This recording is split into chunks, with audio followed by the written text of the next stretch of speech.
ఎందుకు ఏర్పాటు చేశారంటే కష్టాలు సమస్యలు ఏమైనా ఉంటే ప్రెసిడెంట్ గారికి చెప్పవలసి కోరుతున్నాను. దండాలయ్య గారు, నా పేరు రాములమ్మ. నేను రోజు పక్క ఊరికి వెళ్ళి పత్తి వ్యాపారం చేస్తూ ఉంటాను. నేను పక్క ఊరికి వెళ్ళడానికి చాలా కష్టంగా ఉంటుంది. రోడ్లు సరిగ్గా లేకపోవడం వల్ల బస్సులు సౌకర్యాలు లేదు. ఈ సమస్యను మీరే ఎలాగైనా పరిష్కరించాలి.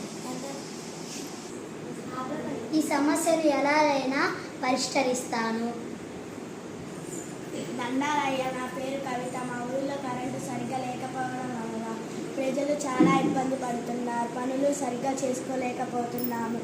రాత్రి పగలు కరెంటు ఉండడం లేదు. ఎలాగైనా ఈ సమస్య పరిష్కరించండి ప్రెసిడెంట్ గారు. ఎలక్ట్రిక్ ఆఫీసర్, ఈ సమస్య ఎక్కడుందో తెలుసుకొని పరిష్కరించండి. వెంటనే సమస్యను పరిష్కరిస్తాను. ఏంటి, రాత్రి బదులు కరెంటు ఉండట్లేదా? ఈ సమస్యను ఎలాగైనా ప్రభుత్వం దాకా తీసుకుని వెళ్ళి పరిష్కరిస్తాను.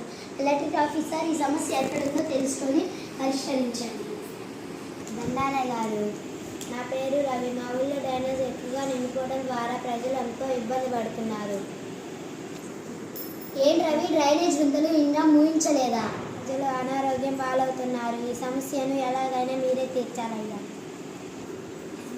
సరే, ఎలాగైనా ఈ సమస్యను ప్రభుత్వం దాకా తీసుకొని వెళ్ళి పరిష్కరిస్తాను. సెక్రటరీ, సమస్య ఎక్కడుందో తెలుసుకోండి. సరే సార్.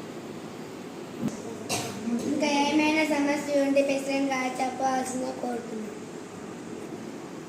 దండాలయ్య గారు, నా పేరు రాము. మా ఊరిలో రోడ్లు సరిగ్గా లేకపోవడం వలన ఇంకుడు గుంతలు ఉన్నాయి. ఆ గుంతలలో పెద్దవాళ్ళు చిన్నవాళ్ళు పడవచ్చు. ఆ గుంతలను మీరే ఎట్లయినా మూయించండి. రాము, ఏంటి ఇంకా ఉంటుడు గుంతలు మూయించలేదా? మూయించలేదయ్యా. అన్ని సమస్యలు విన్నాను. ఈ సమస్యను ప్రభుత్వం దాకా తీసుకొని వెళ్ళి పరిష్కరిస్తాను. ఎలక్ట్రిక్ గురించి నువ్వు తెలుసుకో. సరే సెక్రటరీ గారు, అన్నీ తెలుసుకోండి. మీరు ఎక్కడ ఏం సమస్యలు సరేనా?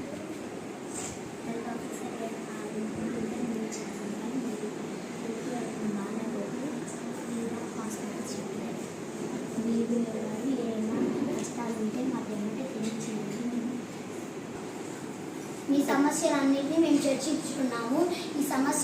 మీ సమస్యను ప్రభుత్వం దాకా తీసుకొని వెళ్ళి పరిష్కరిస్తాము.